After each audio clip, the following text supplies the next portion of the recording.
ഷഫീദ്, ശബരിമലയിലെ സ്വർണ്ണക്കൊള്ളയുടെ കൂടുതൽ വിവരങ്ങൾ പുറത്തു വന്നിരിക്കുന്നു. ഇപ്പോൾ പ്രഭാമണ്ഡലത്തിലെ സ്വർണവും കൊള്ളയടിച്ചു എന്ന വിവരം തിരുവനന്തപുരത്ത് നിന്ന് ഷഫീദ് റാവുത്തർ റിപ്പോർട്ട് ചെയ്യുന്നുണ്ട്. ഇത് കോടതിയിൽ സമർപ്പിച്ച കസ്റ്റഡി അപേക്ഷയിലാണ് പ്രത്യേക അന്വേഷണ സംഘം ഈ വിവരങ്ങൾ, ഇതുവരെയുള്ള അന്വേഷണവുമായി ബന്ധപ്പെട്ട വിവരങ്ങൾ വ്യക്തമാക്കിയിട്ടുള്ളത്. ഏതായാലും വലിയ സ്വർണ്ണക്കൊള്ള തന്നെ ശബരിമലയിൽ നടന്നിട്ടുണ്ട് എന്നതിൻ്റെ ഞെട്ടിക്കുന്ന വിവരങ്ങൾ പുറത്തു വന്നുകൊണ്ടിരിക്കുകയാണ്. നേരത്തെ കരുതിയതുപോലെ ഈ ദ്വാരപാലക ശില്പത്തിലെയും കട്ടിളയിലെയും സ്വർണം മാത്രമല്ല, എവിടുന്നൊക്കെ സ്വർണം അടിച്ചുകൊണ്ട് പോകാമോ ശബരിമലയിൽ അവിടെ നിന്നൊക്കെ ഈ സ്വർണം കൊണ്ടുപോയി എന്ന നിലയിലാണ് ഈ വാർത്തകൾ വരുന്നത്.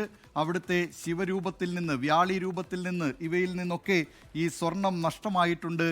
ശബരിമലയിലെ മണ്ഡലത്തിൽ നിന്നും സ്വർണം നഷ്ടമായതായി, പ്രഭാവലയത്തിൽ നിന്നും ഇപ്പോൾ സ്വർണം നഷ്ടമായതായി കണ്ടെത്തിയിരിക്കുകയാണ്. ഇങ്ങനെ ഞെട്ടിക്കുന്ന വിവരങ്ങൾ ഇതുമായി ബന്ധപ്പെട്ട്, ഈ ശബരിമല സ്വർണ്ണക്കൊള്ളയുമായി ബന്ധപ്പെട്ട് വരികയാണ്. എന്തൊക്കെയാണ് ഈ കസ്റ്റഡി അപേക്ഷയിലുള്ള കൂടുതൽ വിവരങ്ങൾ, SITയുടെ റിപ്പോർട്ടിൻ്റെ കൂടുതൽ ഭാഗങ്ങൾ ഷഫീദ്?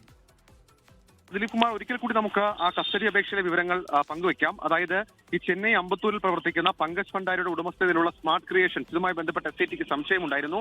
പങ്കജ് ഭണ്ഡാരിയെ വിശദമായി തന്നെ SIT ചോദ്യം ചെയ്തിരുന്നു. അതിൽ അദ്ദേഹം പറയുന്നത്, ഈ ഉണ്ണികൃഷ്ണൻ പോറ്റി മുഖാന്തരം ശബരിമലയിൽ നിന്ന് നിരവധി കാര്യങ്ങൾ ഈ മെയിന്റനൻസിന്റെ ഭാഗമായി അവർ അവിടേക്ക് എത്തിച്ചിരുന്നു എന്നുള്ളതാണ്. അവിടെ വെച്ചാണ് ഈ കൊള്ള നടന്നത് എന്നുള്ളത് പങ്കജ് ഭണ്ഡാരി സമ്മതിക്കുന്നു എന്നുള്ള കാര്യം കൂടി ഇപ്പോൾ ഇത് പറയുന്നത്. കേവലം ദിലീപ് കുമാർ, ഈ കേസിന്റെ വ്യാപ്തി നമുക്കറിയാം. ഈ പ്രതികളൊക്കെ പ്രിപ്പയർഡ് ആണ്. ഉണ്ണികൃഷ്ണൻ പോറ്റി, ഗോവർദ്ധൻ, അതേപോലെ തന്നെ ഈ പങ്കജ് ഭണ്ഡാരി, ഇവരൊക്കെ പ്രിപ്പയർഡ് ചെയ്തിട്ടാണ് SITക്ക് മുൻപിലേക്ക് എത്തിയതെന്നുള്ള ഒരു വിലയിരുത്തൽ SITയെ സംബന്ധിച്ചിട്ടുണ്ട്. അതുകൊണ്ട് തന്നെ ഇവർ പറയുന്ന ഇക്കാര്യം, അതായത് ഈ ശബരിമലയിൽ നടന്നത് സ്വർണ്ണക്കൊള്ള തന്നെയാണോ അടിമുടി കൊള്ളയാണെന്നുള്ള കാര്യം, അതൊരു പ്രധാനപ്പെട്ട സംഭവമാണ്. നമുക്ക് 8-ാം തീയതി ഒരു അക്കാര്യത്തിൽ തീരുമാനം അറിയാം. പക്ഷേ ഇപ്പോൾ ഇവർ ഈ കസ്റ്റഡി അപേക്ഷയിൽ പറയുന്നതിന് ഈ ഉണ്ണികൃഷ്ണൻ പോറ്റി മുഖാന്തരം ഇവർ എത്തിച്ചിരിക്കുന്ന ഈ ശബരിമലയിൽ നിന്നുള്ള കാര്യങ്ങൾ, അത് കേവലം ദ്വാരപാലക ശില്പങ്ങളിലെ സ്വർണ്ണപ്പാളികളും കട്ടിളപ്പാളികളും മാത്രവുമല്ല, കൃത്യമായ കാര്യങ്ങൾ അവർ പറയുന്നുണ്ട്. ശബരിമല ശ്രീകോവിലിന്റെ വാതിലിൽ കട്ടിളയിൽ ഘടിപ്പിച്ചിരുന്ന ദശാവതാരങ്ങൾ ആലേഖനം ചെയ്തിരിക്കുന്ന സ്വർണം പതിച്ച 2 ചെമ്പുപാളികൾ, രാശിചിഹ്നങ്ങൾ ആലേഖനം ചെയ്തിരിക്കുന്ന സ്വർണം പതിച്ച 2 ചെമ്പുപാളികൾ, കട്ടിളയുടെ മുകൾപ്പടി സ്വർണം പതിച്ച ചെമ്പുപാളി, കട്ടിളയ്ക്ക് മുകളിൽ പതിച്ചിട്ടുള്ള സ്വർണം പതിച്ച പ്രഭാമണ്ഡല പാളികൾ,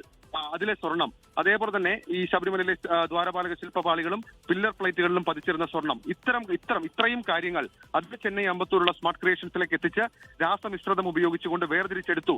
ആ സ്വർണം കൊള്ളയടിച്ചു എന്നുള്ളതാണ് ഇപ്പോൾ ഈ പങ്കജ് ഭണ്ഡാരി പറഞ്ഞിരിക്കുന്ന കാര്യം. ഏതായാലും ഒരു കാര്യം ഉറപ്പാണ്, ശബരിമലയിൽ ഇത്രയും കാര്യങ്ങൾ നഷ്ടമായി എന്നുള്ള കാര്യത്തിൽ തർക്കമില്ല. പക്ഷേ അത് അടിമുടി നഷ്ടമായതാണോ, അതല്ലെങ്കിൽ അവിടെ ഉണ്ടായിരുന്ന 99-ന് ശേഷം 99 കാലം മുതൽ അവിടെ ഉണ്ടായിരുന്ന, അല്ലെങ്കിൽ അതിനു മുൻപേ അവിടെ ഉണ്ടായിരുന്ന അത്തരം പാളികളോടെ കൊണ്ടുപോയതാണോ, അതോ പാളികളിലെ സ്വർണം അത് മാത്രം കൊണ്ടുപോയതാണെന്നുള്ള കാര്യം സ്ഥിരീകരിക്കാൻ കുറച്ചുകൂടി സമയം ഈ കസ്റ്റഡി റിപ്പോർട്ടുമായി ബന്ധപ്പെട്ട് പ്രധാനപ്പെട്ട കാര്യങ്ങൾ ഇതിൽ പറയുന്നത്, ഈ സ്വർണ്ണക്കൊള്ളയുമായി ബന്ധപ്പെട്ട് പറയുന്ന പ്രധാനപ്പെട്ട കാര്യങ്ങൾ ഇവയാണ്.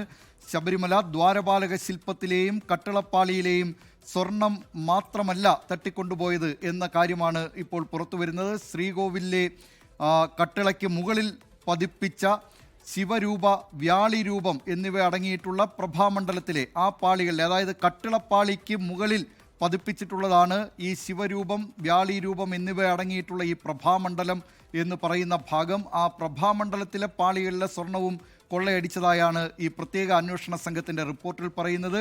ശ്രീകോവിലിൻ്റെ വാതിൽ കട്ടിളയിൽ ഘടിപ്പിച്ചിരിക്കുന്ന ദശാവതാരങ്ങൾ ആലേഖനം ചെയ്ത 2 ചെമ്പുപാളികൾ, രാശിചിഹ്നങ്ങൾ ആലേഖനം ചെയ്ത 2 പാളികൾ, കട്ടിളയിലെ മുകൾപ്പടിയിലെ പാളി എന്നിവയിലെ സ്വർണം അപഹരിച്ചതായാണ് ഇപ്പോൾ പ്രത്യേക അന്വേഷണ സംഘം കണ്ടെത്തിയിരിക്കുന്നത്.